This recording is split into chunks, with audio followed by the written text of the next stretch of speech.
તરત સ્થાન લઈ લેવું, સભામાં બહુ હિલચાલ નહીં કરવાની, મોટા કાર્યક્રમમાં આપણે વિશેષ પાળતા નથી. આજની એક એક મિનિટ બહુ કિંમતી છે.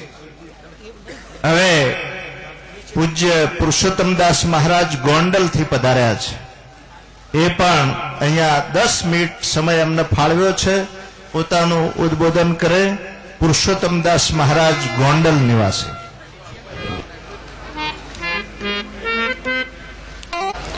બોલો સદગુરુ મહારાજની જય, નિરાત મહારાજની જય.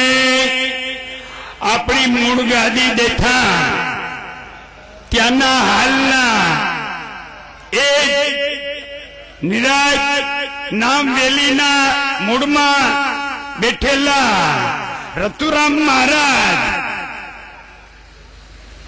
માલોસણા પુરુષોત્તમ સાહેબ ગાદી, પુરુષોત્તમ મહારાજની ગાદી, ત્યાં બાબુરામ મહારાજ નામી અનામી બધા સંતો સ્ટેજ ઉપર અને નીચે બેઠેલા તમામ આચાર્ય ગણો, સંતો ભાઈઓ અને બહેનો, આજે મૂળ વેલાની વેલી નામની છે નિરાયત મહારાજની. આજના આ સાંપ્રત સમયની અંદર આજે હિન્દુસ્તાનના ખૂણે ખૂણે આ વેલીના ડોકા પહોંચી ગયા છે.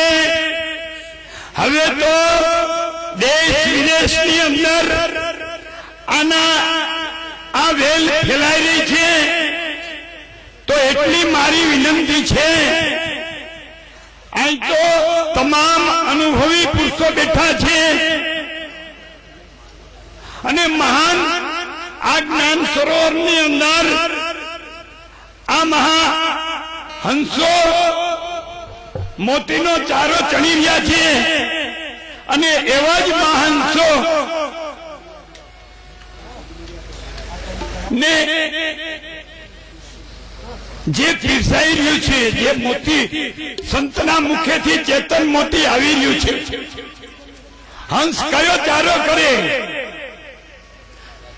હંસા માન સરોવર નિત વાસો કરીએ, અણવિંધ્યા મોતી ચારો ચૂંગે, વિંધ્યા ચાચ ન ધરે.